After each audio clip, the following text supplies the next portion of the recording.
Assalamualaikum warahmatullahi wabarakatuh. Saya Tria Satria Umbara dari kelas 11 IPS 1. Saya akan menceritakan beberapa kejayaan umat Islam. Yang pertama, kejayaan umat Islam di Andalusia. Andalusia adalah wilayah yang terletak di semenanjung Iberia atau sekarang kita kenal sebagai negara Spanyol.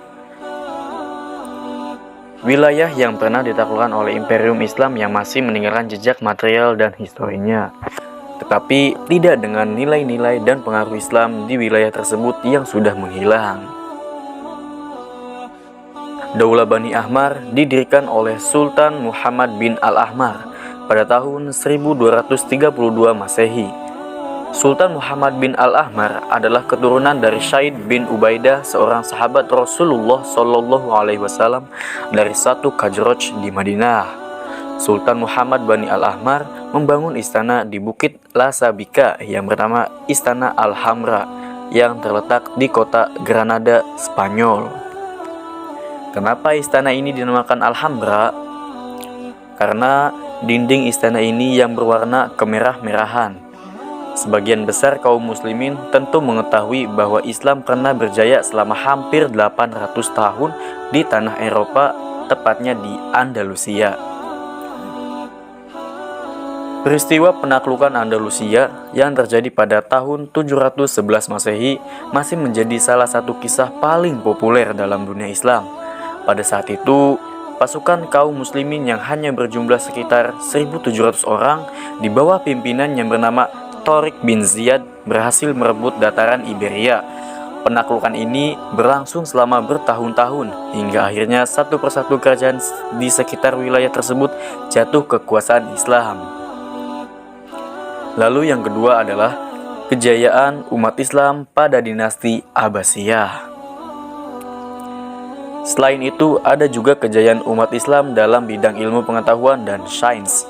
Khalifah Abbasiyah mendirikan institut pendidikan di Baghdad yang dikenal dengan nama Rumah Hikmah atau dalam bahasa Arabnya Bait al-Hikmah yang berarti perpustakaan dan pusat penerjemah pada masa dinasti Abbasiyah.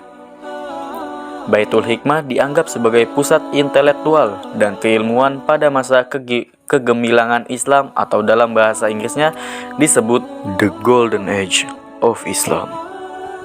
Awalnya, Khalifah Harun ar-Rasyid mendirikan Hizanat al-Hikmah yang berfungsi sebagai perpustakaan tempat penerjemahan dan penelitian pada tahun 736 sampai 809 Masehi. Kemudian, pada tahun 815 Masehi, Khalifah Al-Ma'mun mengubahnya menjadi Baitul Hikmah yang berfungsi sebagai tempat penyimpanan buku-buku kuno yang berasal dari Persia, Bizantium, Ethiopia, dan juga India.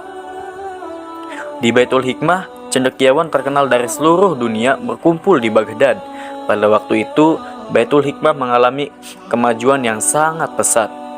Di samping itu, berkembangnya juga 4 mazhab fikih yang terkenal, diantaranya Abu Hanifah pendiri mazhab Hanafi, Imam Maliki pendiri mazhab Maliki, Muhammad bin Idris Asy-Syafi'i pendiri mazhab Syafi'i, dan Muhammad bin Hanbal pendiri mazhab Hambali.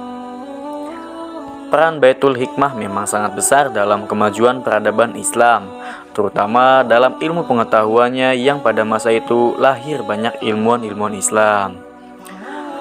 Mungkin sampai situ saja pembahasan kita mengenai kejayaan Islam. Kurang lebihnya mohon maaf. Wassalamualaikum warahmatullahi wabarakatuh.